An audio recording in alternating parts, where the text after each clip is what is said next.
That's nice.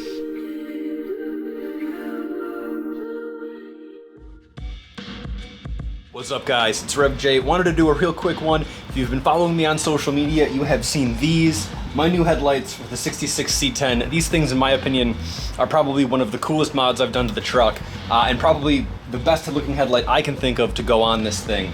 These are some solid state LED headlights from JW Speaker. So as far as I know, these exact ones weren't available anymore. These are actually surplus. However, they do have similar ones that are still available with different sort of turn signal configurations, high and low beams. There are ones that are DOT, there are ones that are non-DOT. They have a lot of different applications. Some of you guys might have even seen these before in a different application. Harley bought the technology and used them as, I believe, day makers on some of the baggers and an option on some of the higher end bikes.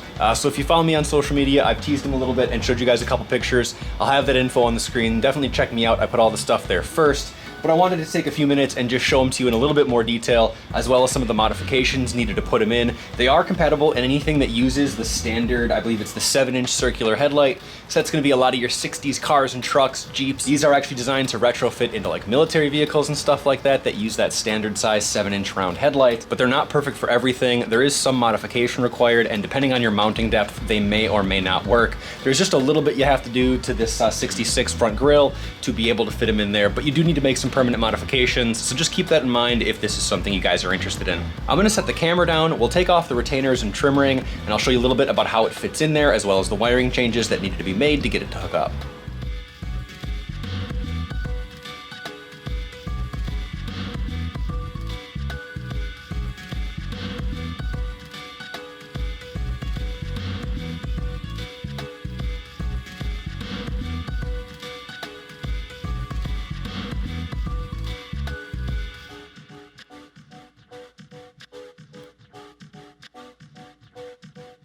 All right, so here is the back. It's got a pretty large bucket here and this pretty significant heat sink. This is gonna be the biggest thing that you're gonna run into issues with in terms of getting it installed, just because of the amount of depth that's there. If you take a look at this light, compare it to the old headlight. I don't have one sitting right by me, but the actual rear shape here on my old headlights curved in a lot more, and it just had the small like H4 wiring plug. This, of course, has this whole heat sink, so you're probably gonna have to clearance your bucket. Let me move this out of the way here. As you see, this bucket's been painted. This was taken out. I went ahead and just cut a larger hole on the inside here. You can see it's scuffing it away a little bit even more.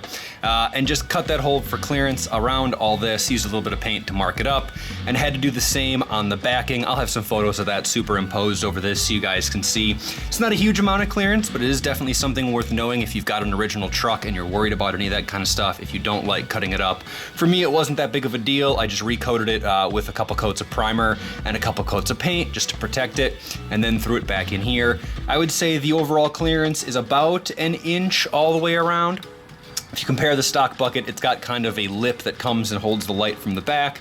Most of that is trimmed out, but because of the size of the back of this, it still fits in there snugly, and the retaining ring does its job like it always did before. I probably should coat this too, since it's like the only chrome thing left.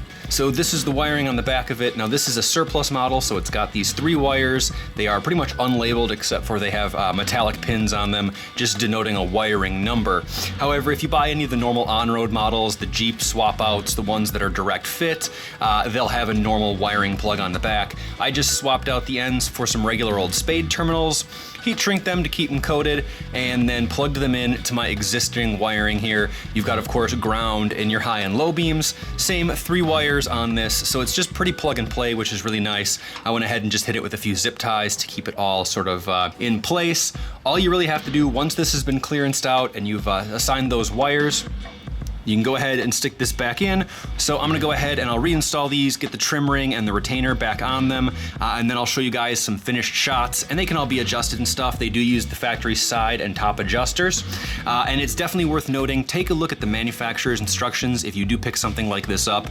JW Speaker has specific instructions for adjusting these. Because it's an LED light, the actual way the light throws and the light cuts off is different from a traditional bulb. It's worth taking a look at those so you don't blind everybody everybody, and that's worth noting because these things are definitely bright. You don't want to blind everyone going down the road. Once I have them back fully installed and my battery and stuff is hooked up on the truck, we'll bring it out at night and I'll show you guys how these adjust and the amount of light they throw off. You can take a look at some of the existing Daymaker videos if you want to see something similar.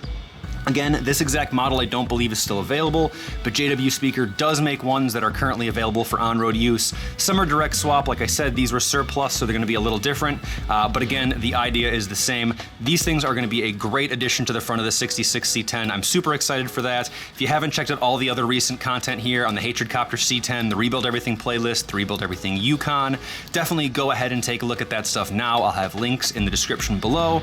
My social media is on screen. Like, comment, and subscribe. All the new stuff will always be on social media first, as well as on my build.